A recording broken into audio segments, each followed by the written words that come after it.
अस्सलाम वालेकुम, मैं हूं साजिद और आप देख रहे हैं आपका अपना यूट्यूब चैनल साजिद सोबी। जैसा कि आपको पता है कि मैं पिको, लेस, एम्ब्रॉयडरी, कढ़ाई, सिलाई और इनकी मशीनों के मतलब वीडियो अपलोड करता रहता हूं। तो जी आज की वीडियो बहुत ही इंटरेस्टिंग है जी, क्योंकि आज मेरे एक कस्टमर हैं जो कि थोड़े आशिक मिजाज से लोग हैं वो जी, और वो अपने महबूब के लिए रुमाल के ऊपर एम्ब्रॉयडरी करवाना चाहते हैं, जो कि बहुत ही दिलकश डिज़ाइन के साथ रुमाल बनाने वाला हूँ जी। मैं आज आपको दिखाता हूँ। अभी ये देखिए, रुमाल की छपाई मैंने कर ली है जी, और अभी इसके ऊपर कढ़ाई करेंगे जी। तो कढ़ाई के लिए चलते हैं मशीन के ऊपर, और रुमाल के ऊपर छपाई कैसे करनी है, छपाई की बहुत सारी वीडियो मैं बना चुका हूँ। अगर आपने मेरे चैनल का विजिट नहीं किया तो चैनल का विजिट करें और आपको उधर से छपाई की वीडियो मिल जाएगी। और जो भी हम इसके अंदर वर्ड्स लिखते हैं, जैसे इसके अंदर देखो जी मैंने कितना खूबसूरत आर और टी लिखा हुआ है, अभी आपको मैं करीब से भी दिखाऊंगा। और अगर आप इस तरह का लिखना चाहते हैं तो ये आप गूगल से डाउनलोड करके इसका पेपर बना सकते हैं, जिसकी वीडियो मैं पहले बना चुका हूँ। उसका लिंक मैं इस वीडियो की डिस्क्रिप्शन में भी दे दूंगा और एंड स्क्रीन के ऊपर भी लगा दूंगा।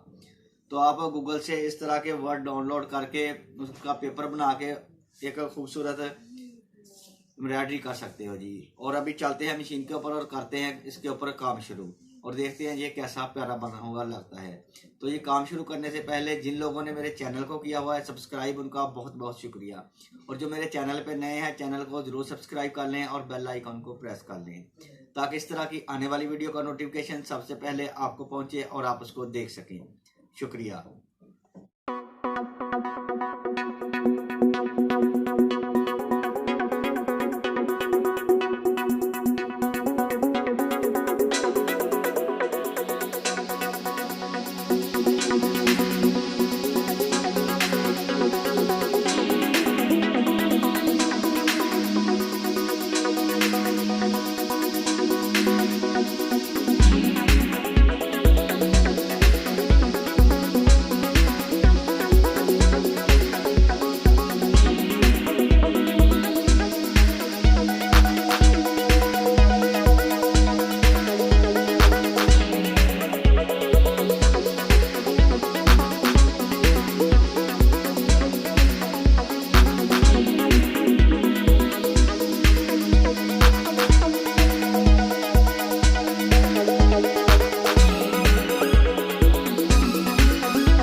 अल्हम्दुलिल्लाह डिज़ाइन मुकम्मल हो गया है माशाल्लाह, बहुत ही प्यारा और ख़ूबसूरत बना है जी। वीडियो अच्छी लगी है तो वीडियो को ज़रूर लाइक करें और मेरे चैनल को ज़रूर सब्सक्राइब करें।